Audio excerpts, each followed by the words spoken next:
Bonjour. Après avoir étudié la transmission par poulies et courroies dans les vidéos précédentes, nous commençons maintenant une nouvelle partie, la transmission par pignon et chaîne.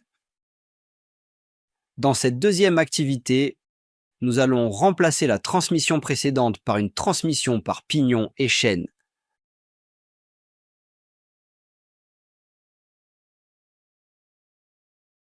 Première question. Complétez la définition de la transmission par pignon et chaîne. C'est une transmission par obstacle d'un mouvement de rotation entre deux arbres parallèles et éloignés par l'intermédiaire d'une chaîne.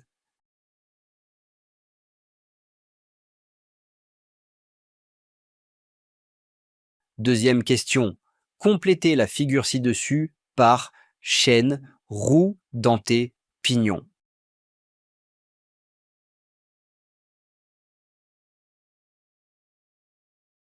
Troisième question.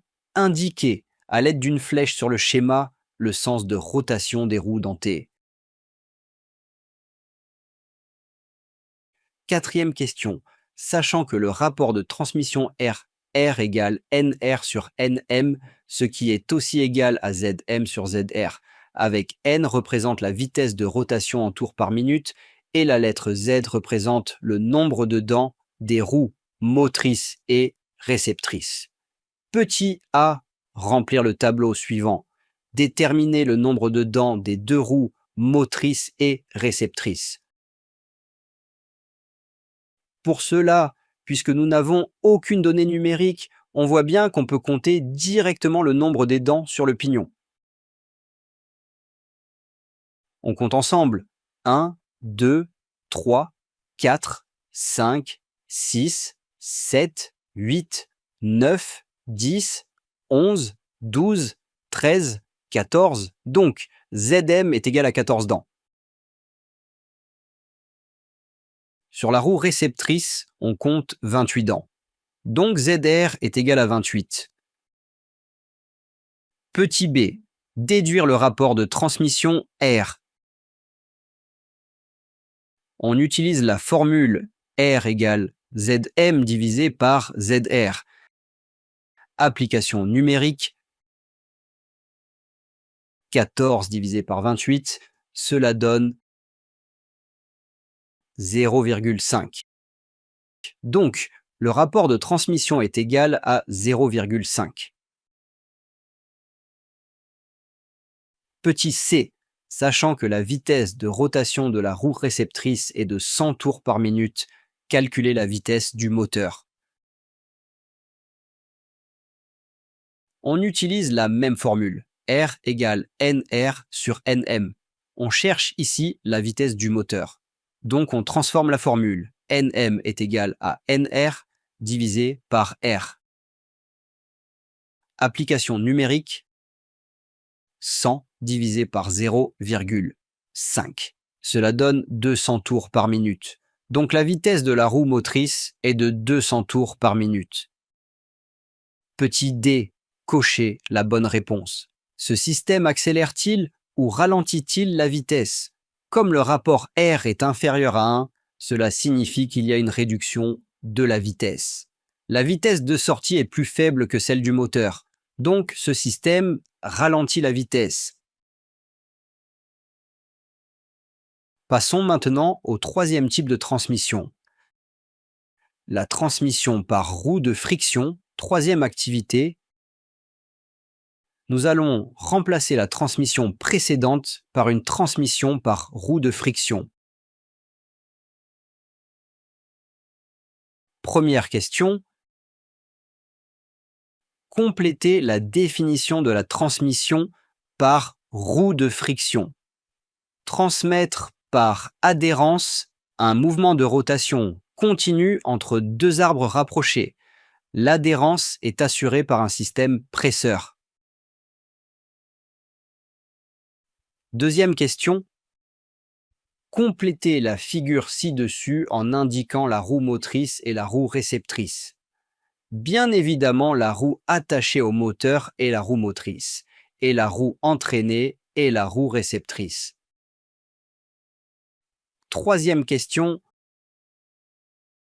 indiqué par une flèche sur le schéma ci-dessus le sens de rotation des roues. On remarque ici que les deux roues y tournent en sens opposé.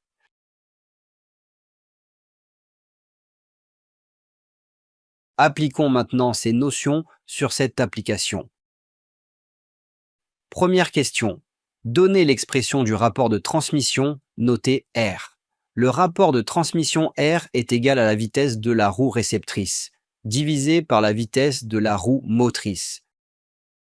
Autrement dit, R égale N, 2 sur NA, où NA est la vitesse de la roue motrice et N2 est la vitesse de la roue réceptrice. Ce rapport peut aussi s'exprimer à partir des diamètres. R égale D1 sur D2, avec D1 le diamètre de la roue motrice et D2 le diamètre de la roue réceptrice. Deuxième question, indiquée par une flèche sur le schéma ci-contre le sens de rotation de la deuxième roue. Ici, on remarque qu'il y a un contact direct entre les deux roues. Cela signifie que le sens de rotation sera inversé. Troisième question. Sachant que R est égal à 2 et que D2 est égal à 60 mm, déduire le diamètre de la première roue.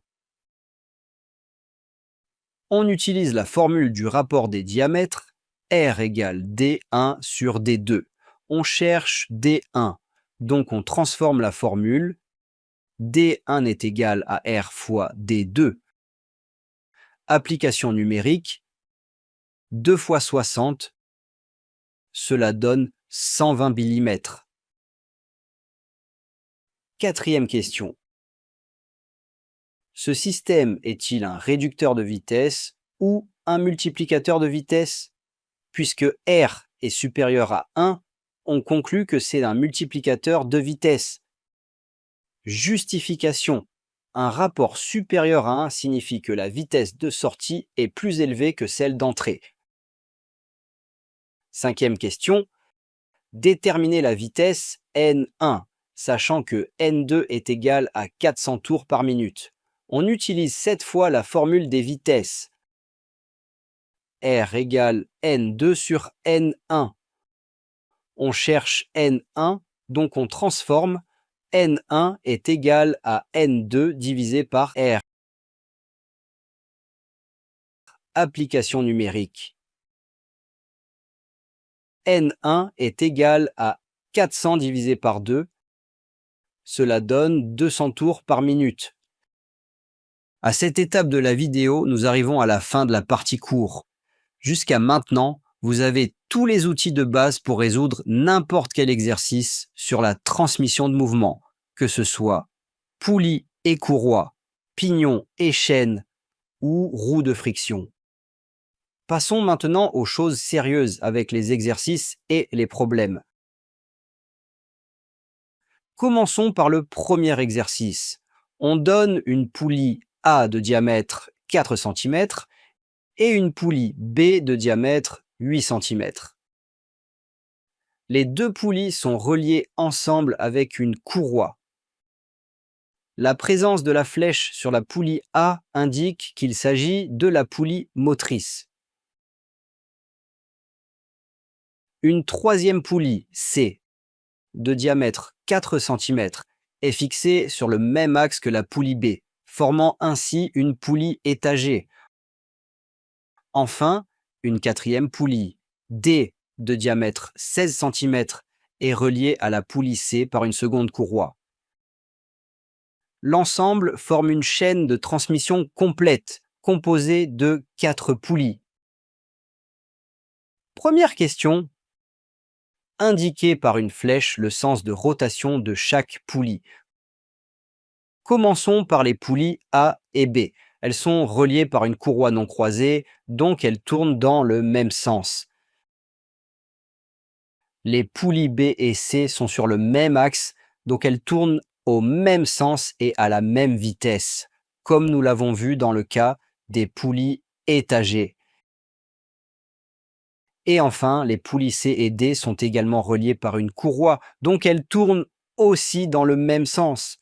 Conclusion, toutes les poulies tournent dans le même sens. Deuxième question, la poulie B et quelle autre poulie ont la même vitesse de rotation? Bien évidemment, la poulie C, puisque B et C sont fixées sur le même axe, elles forment une poulie étagée. Elles ont donc le même sens et la même vitesse de rotation. Troisième question. Sachant que la poulie A tourne à 400 tours par minute, quelle sera la vitesse de la poulie B, de la poulie C et de la poulie D? Commençons par la poulie B. Son diamètre est 2 fois plus grand que celui de la poulie A. Cela signifie que sa vitesse sera réduite de moitié. On est donc dans un cas de réducteur de vitesse. Résultat, la poulie B tourne à 200 tours par minute. Passons maintenant à la poulie C. Comme nous l'avons déjà vu, C et B sont sur le même axe, donc même vitesse. Donc la poulie C tourne également à 200 tours par minute. Enfin, la poulie D, elle a un diamètre 4 fois plus grand que celui de la poulie C.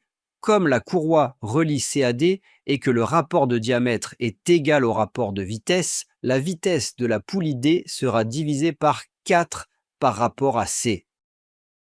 Donc, 200 divisé par 4 donne 50 tours par minute.